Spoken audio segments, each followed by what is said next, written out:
పవన్ కళ్యాణ్ నటిస్తున్న క్రేజీ చిత్రం OG pan India స్థాయిలో అన్ని భాషల్లో విడుదల చేయబోతూ ఉన్నారు. పవన్ గ్యాంగ్స్టర్ గా నటిస్తూ ఉన్నారు. దాంతో అంచనాలు భారీగా ఉన్నాయి. టీవీవీ ఎంటర్టైన్మెంట్స్ బ్యానర్ పై డివివి దానయ్య ఈ సినిమాని భారీ స్థాయిలో నిర్మిస్తున్నారు. దాదాపు 250 కోట్ల బడ్జెట్తో రూపొందుతోంది. సుజీ దర్శకత్వం వేస్తుండగా ప్రముఖ బాలీవుడ్ నటుడు ఇమ్రాన్ హష్మీ, హీరోయిన్గా ప్రియాంక మోహన్ కీలక పాత్రలు నటిస్తూ ఉన్నారు. తాజాగా ఈ చిత్రం షూటింగ్ కంప్లీట్ అయ్యింది.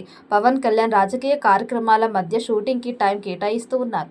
కాగా ఈ సినిమాని సెప్టెంబర్ 25, 2025న విడుదల కానుందని అధికారికంగా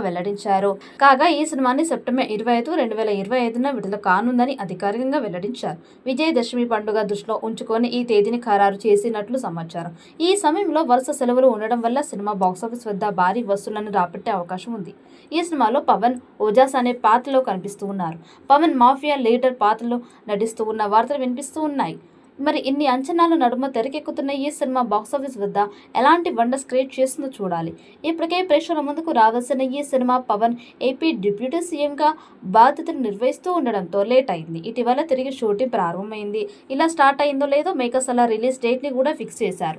ప్రస్తుతం ఈ సినిమా పోస్ట్ ప్రొడక్షన్ వర్క్ జరుగుతోంది. ఈ నేపథ్యంలో ఓజీ సినిమా పోస్ట్ ప్రొడక్షన్ త్వరలోనే పూర్తి కానుంది.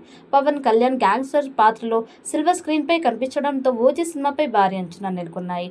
ఏడాది క్రితమే వచ్చిన టీజర్ కి ఫ్యాన్స్ కి పిచ్చెక్కిపోయింది. They call him original gangster అంటూ సాగిన ఆ టీజర్ లో పవన్ అరాచకం అంతా ఇంత కాదు. గతంలోనూ పంజాబ్ వంటి మూవీస్ లో గ్యాంగ్స్టర్ గా నటించాడు పవన్. బట్ ఈసారి వేరే లెవెల్ అని ఇలా ఎక్స్పెక్టేషన్స్ పెట్టుకున్నారు. ఇప్పటి వరకు ఆయన షూటింగ్ పార్ట్ అంతా పోస్ట్ ప్రొడక్షన్ అయి ఉంటుంది. కాబట్టి ఆ రిలీజ్ డేట్ కి రావడం పెద్ద కష్టమేం కాదు. ఇక పవన్ సరసన ప్రియాంక మోహన్ విలన్ పాత్రలో బాలీవుడ్ స్టార్ ఇమ్రాన్ హష్మీ, అర్జున్ దాస్ కనిపిస్తూ ఉన్నారు. ప్రకాష్ రాజ్, శ్రీయారెడ్డి, హరీష్, సుతమన్, అభిమన్యు సింగ్ ఇతర పాత్రలో నటిస్తూ ఉన్నారు. తమన్ సంగీతం అందిస్తున్నాడు. రవికే చంద్ర సినిమా ఆటోగ్రఫీ చేస్తున్నారు. పాన్ ఇండియా స్థాయిలో విడుదల చేయడానికి సన్నాహాలు చేస్తున్నారు. మరి ఈ చిత్రం ఎలాంటి రికార్డ్స్ క్రియేట్ చేస్తుందో చూడాలి. ఈ వీడియో మీకు నచ్చినట్టయితే లైక్ చేయండి, షేర్ చేయండి. మరిన్ని అప్డేట్ కోసం మన ఛానల్ని సబ్స్క్రైబ్ చేసుకోండి. ఈ వీడియోపై మీ అభిప్రాయాన్ని కామెంట్ బాక్స్లో కామెంట్ చేయండి. నోటిఫికేషన్ కోసం పక్కనే ఉన్న గంట సింబల్ని గట్టిగా నొక్కండి.